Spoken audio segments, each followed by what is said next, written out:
ধুবুৰীত অখিল ভাৰতীয় বিদ্যাৰ্থী পৰিষদৰ ৩১তম অসম প্ৰদেশৰ ৰাজ্যিক অধিৱেশন মানৱ নিৰ্মাণৰ কৰ্মশালা হৈছে অখিল ভাৰতীয় বিদ্যাৰ্থী পৰিষদ ৰাজ্যিক সভানেত্ৰী ABVP। আজিৰে পৰা তিনিদিনীয়া কাৰ্যসূচীৰে ধুবুৰী জিলা পুথিভঁৰাল প্ৰেক্ষাগৃহত পদ্মশ্ৰী প্ৰতিমা পাণ্ডে বৰুৱা ক্ষেত্ৰত অখিল ভাৰতীয় বিদ্যাৰ্থী পৰিষদৰ ৩১তম ৰাজ্যিক অধিৱেশন পালন কৰে। অসম চৰকাৰৰ কেবিনেট মন্ত্ৰী তথা ধুবুৰীৰ অভিভাৱক মন্ত্ৰী ৰঞ্জিত কুমাৰ দাসে মুখ্য অতিথি হিচাপে উপস্থিত থাকি ABVPৰ গীত উদ্বোধন কৰে। ভাষণত মন্ত্ৰীগৰাকীয়ে ABVP সম্পৰ্কীয় বিভিন্ন ধৰণৰ দিহা পৰামৰ্শ আগবঢ়োৱা পৰিলক্ষিত হয়। অসমৰ বিভিন্ন জিলাৰ পৰা অখিল ভাৰতীয় বিদ্যাৰ্থী পৰিষদৰ প্ৰতিনিধি তথা কাৰ্যকৰ্তাসকলে উপস্থিত থকা পৰিলক্ষিত হৈছে। আজিৰে পৰা আৰম্ভ হোৱা উক্ত কাৰ্যসূচীত ABVPৰ ৰাষ্ট্ৰীয় সম্পাদক আদিত্য টাকিয়াৰ লগতে উপস্থিত থাকে ABVPৰ ৰাজ্যিক সভানেত্ৰী ৰীতামণি বৈশ্য,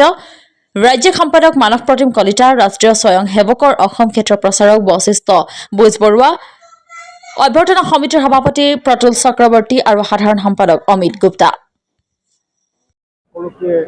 একত্ৰিত কৰি এই অখিল ভাৰতীয় বিদ্যাৰ্থী পৰিষদ 1948 চনতে গঠন কৰিছিল আৰু ক্ৰমাগতভাৱে বিদ্যাৰ্থী পৰিষদৰ বিকাশ যাত্ৰা হৈ থকাৰ পিছত অসমতো বিদ্যাৰ্থী পৰিষদৰ বিকাশ যাত্ৰা হৈছিল আৰু আজি তাৰ ফলস্বৰূপে আজি ৩১তম যি ৰাজ্যিক অধিৱেশন আজি ধুবুৰীত আয়োজন কৰিছিল আৰু সমগ্ৰ অসমৰে বিদ্যাৰ্থী পৰিষদৰ যিসমূহ জিলাৰ মূল বিষয়ববীয়াসকল আহি ইয়াতে একত্ৰিত হৈছে বৌদ্ধিকভাৱে যাতে আগন্তুক দিনত বিদ্যাৰ্থী পৰিষদৰ লগতে বৌদ্ধিক সমাজখনে যাতে ভাৰতবৰ্ষক যাতে নেতৃত্ব দিয়াৰ লগতে ভাৰতবৰ্ষক যাতে মাৰ্গদৰ্শন দি ভাৰতবৰ্ষখন যাতে আত্মনিৰ্ভৰ কৰাৰ ক্ষেত্ৰত যাতে তেওঁলোকে সহযোগী হ'ব পাৰে তাৰ কাৰণে তেওঁলোকে প্ৰচেষ্টা হাতত লৈছে আৰু বিশেষকৈ মই আশা ৰাখিছোঁ যে বিদ্যাৰ্থী পৰিষদৰ যি ধাৰণা এই ধাৰণাটো হৈছে যে ৰাষ্ট্ৰ নিৰ্মাণ, অকল ৰাষ্ট্ৰ নিৰ্মাণে নহয় যাতে ৰাষ্ট্ৰক যাতে আগন্তুক দিনত আত্মনিৰ্ভৰ কৰি ৰাষ্ট্ৰখনক যাতে বিশ্বগুৰুত যাতে প্ৰতিষ্ঠা কৰিব পাৰে তাৰ কাৰণে বিদ্যাৰ্থী পৰিষদৰ কাৰ্যকৰ্তাসকলে দিনে নিশাই কাম কৰি আহিছে। মই এই চেগতে ধন্যবাদ জনাইছোঁ যে বিদ্যাৰ্থী পৰিষদে ধুবুৰীৰ দৰে ঠাই বাছনি কৰাৰ বাবে সাধাৰণতে বিভিন্ন সংগঠনক দেখিছোঁ গুৱাহাটীতে হওক বা তিনিচুকীয়াতে হওক বা ডিব্ৰুগড় বা শিলচৰ এনেকুৱা স্থান বাছনি কৰে বা তেজপুৰ তাৰে বিপৰীতে ধুবুৰীৰ দৰে স্থানক বাছনি কৰাৰ কাৰণে মই আন্তৰিক ধন্যবাদ জনাইছোঁ। কাৰণ ধুবুৰীও যিহেতু আমাৰ ভাৰত মাৰ এটা যিহেতু অংগ আৰু এই ধুবুৰীখনৰ যিহেতু আমাৰ ইণ্টিগ্ৰেল পাৰ্ট আৰু যাৰ কাৰণে নেকি মাননীয় মুখ্যমন্ত্ৰী ডক্টৰ হিমন্ত বিশ্ব শৰ্মা ডাঙৰীয়াই দুৰ্গা পূজাৰ সময়ত ধুবুৰীত আহিম যে আমি যে সমদৃষ্টিৰে সকলোকে যে চাওঁ সকলো আমাৰ যে প্ৰাণ আমাৰ বাবে সম এই ধাৰণাটোকে এইবাৰ ABVPয়ে প্ৰকাশ কৰাৰ কাৰণে মই ধন্যবাদ জনাইছোঁ। বহু সংগঠন আছে অসমত কিন্তু ৰাজ্যিক পৰ্যায়ৰ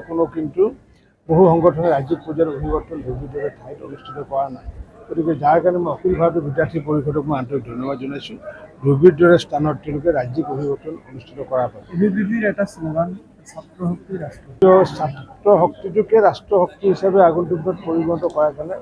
প্ৰচেষ্টা চলোৱা হৈছে। মই কৈছোঁৱে যে অখিল ভাৰতীয় বিদ্যাৰ্থী পৰিষদৰ যি ধাৰণা বা যি ধাৰণালৈ জন্ম হৈছিলে এই অকল সংগঠনৰ বাবে অখিল ভাৰতীয় বিদ্যাৰ্থী পৰিষদ জন্ম হোৱা নাই, যাতে ভাৰত মাতৃক যাতে আগন্তুক দিনত সুৰক্ষিত কৰাৰ লগতে বিশ্বক যাতে নেতৃত্ব দিব পাৰে ভাৰতবৰ্ষই যিহেতু পূৰ্বতে যি আমাৰ সুনাম আছিলে ভাৰতবৰ্ষৰ মই ইতিমধ্যে কৈছোঁ যে ভাৰতবৰ্ষৰ দৰ্শন আদৰ্শক সৰগত কৰি অন্য দেশসমূহ গঢ় লৈছে। উদাহৰণস্বৰূপে আমি যেনেকুৱা কওঁ পুষ্পক ৰথৰ কথা কওঁ, আকাশী ৰথৰ কথা কওঁ, পুষ্পক ৰথ আকাশী ৰথ কিন্তু আমাৰ দৰ্শন আছিলে কিন্তু আমাৰ দৰ্শন দেখি আমেৰিকাই হেলিকপ্টাৰ বনাইছিলে প্ৰথম। পৰৱৰ্তী সময়ত যেনিবা মাননীয় প্ৰধানমন্ত্ৰী নৰেন্দ্ৰ মোদী ডাঙৰীয়াই আজি 1000খন হেলিকপ্টাৰ প্ৰস্তুত কৰিব পৰা আজি যি কৰ্ণাটকত ইণ্ডাষ্ট্ৰী বনাইছে এইটো হৈছে এটা লোকেল ফৰ ভোকেল বা মেক ইন ইণ্ডিয়াৰ এটা কাৰ্যসূচী। ঠিক তেনেকৈ বেটাৰ বাৰ্তা আমি আগতে আকাশত বাণী শুনিবলৈ পাইছিলোঁ আজিৰ পৰা 4000-5000 বছৰ আগতে। আমাৰ সেই দৰ্শনটো চাই পেলাই কিন্তু মানুহে ৰেডিঅ' সৃষ্টি কৰিছিলে, বিদেশী ৰেডিঅ' সৃষ্টি কৰিছিলে কিন্তু দৰ্শন আছিলে আমাৰ। সেই আগৰ দিনত আমাৰ যি ঐতিহ্যময় যি ভাৰতবৰ্ষ সেই ভাৰতবৰ্ষৰ গঢ়াৰ কাৰণে সমগ্ৰ ভাৰতবৰ্ষৰ লগতে আমাৰ যি বিদ্যাৰ্থী সমাজেও একান্তভাৱে কাম কৰি আহিছে আৰু বিদ্যাৰ্থী সমাজে এই ক্ষেত্ৰত তেওঁলোকে নেতৃত্ব দিবলৈ সফল হৈছে।